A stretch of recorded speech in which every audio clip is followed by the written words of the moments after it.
পৌনঃপুনিক দশমিক ভগ্নাংশ বলতে কী বুঝো? যে সকল দশমিক ভগ্নাংশের ক্ষেত্রে দশমিকের পর একই অঙ্ক বারবার আসে অথবা একাধিক অঙ্ক ক্রমানুসারে বারবার আসে সে সকল দশমিক ভগ্নাংশকে পৌনঃপুনিক দশমিক ভগ্নাংশ বলে। এ সকল ভগ্নাংশের ক্ষেত্রে পৌনঃপুনিক বিন্দু দ্বারা যেগুলো বারবার আসে সেগুলোকে আবদ্ধ করা হয়।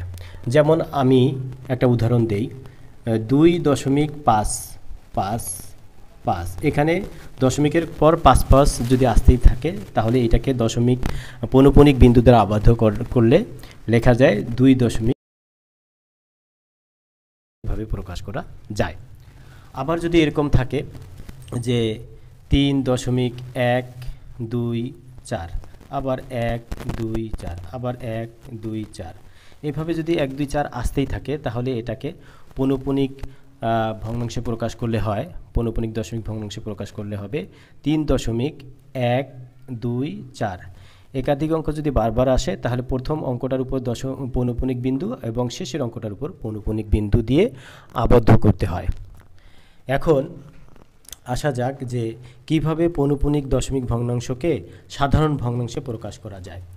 আমরা একটা উদাহরণ দেই, এখানে 0.21 এখানে যদি দশমিকে 2-এর উপর পৌনঃপুনিক 1-এর উপর পৌনঃপুনিক থাকে তাহলে সাধারণ ভগ্নাংশে প্রকাশ করার নিয়ম হলো আমরা প্রথমে হর দিব। হর হলো যে কয়টা অঙ্ক পৌনঃপুনিক বিন্দু দ্বারা আবদ্ধ সে কয়টা অঙ্কের পরিবর্তে আমরা ততটা 9 নিব।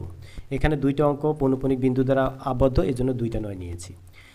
এখানে 2টা পৌনঃপুনিক আছে এজন্য 2টা 9 নিয়েছি। তারপর আমরা দশমিক পৌনঃপুনিক উঠাই দিয়ে শুধু 21 লিখব। 21 থেকে বিয়োগ যাবে কত? বিয়োগ যাবে যে এই দশমিক এই যে পৌনঃপুনিক প্রথম পৌনঃপুনিকের পূর্বে যদি কোনো অঙ্ক থেকে থাকে সেইটা বিয়োগ দিব। তাহলে এখানে নাই, 0 আছে, 0 বিয়োগ দিব। তাহলে কি দাঁড়াচ্ছে?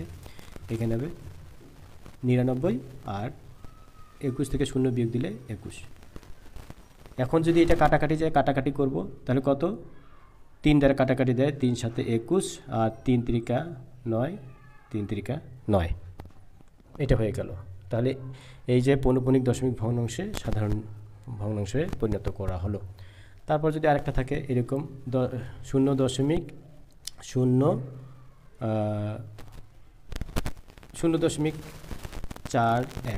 1-এর উপর যদি পৌনঃপুনিক থাকে তাহলে আমরা কি করব? এক্ষেত্রে আমাদের হরটা আগে লিখতে হবে। হরটা কি লিখতে হবে? যে একটা অঙ্কের উপর পৌনঃপুনিক এজন্য একটা 9, কিন্তু দশমিকের পর অঙ্ক আছে 2টা এজন্য আমরা একটা 0 লিখব। তারপর আমরা কি করব?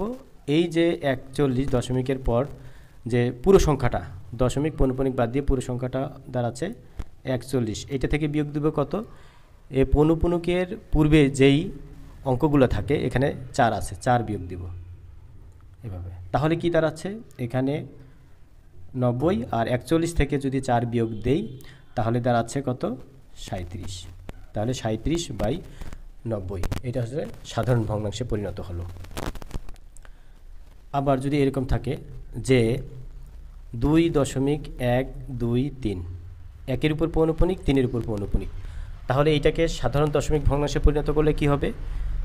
ইকুয়াল এখানে পৌনঃপুনিক দ্বারা আবদ্ধ কয়টা? 1টা 2টা 3টা, তাহলে 3টা 9। এখন পুরো সংখ্যাটা লিখতে হবে উপরে, পুরো সংখ্যাটা লিখতে হবে 2 1 2 3 বিয়োগ কত করব? বিয়োগ করব হলো এই যে প্রথম পৌনঃপুনিকটা আছে দশমিকের পর এইটার পূর্বে যত অঙ্ক থাকে সেই অঙ্কগুলো দ্বারা গঠিত সংখ্যা, এখানে 2 বিয়োগ দিতে হবে। তাহলে সমান দাঁড়াচ্ছে এখানে 9 9 9 999 আর 2123 থেকে 2 বিয়োগ দিলে দাঁড়াচ্ছে 2121। তারপর এটা যদি আমরা কাটাকাটি করতে পারি করব। তাহলে এই যে এভাবে পৌনঃপুনিক দশমিক ভগ্নাংশকে সাধারণ ভগ্নাংশে পরিণত করা যায়। প্রায় পরীক্ষাতে এরকম এসে থাকে।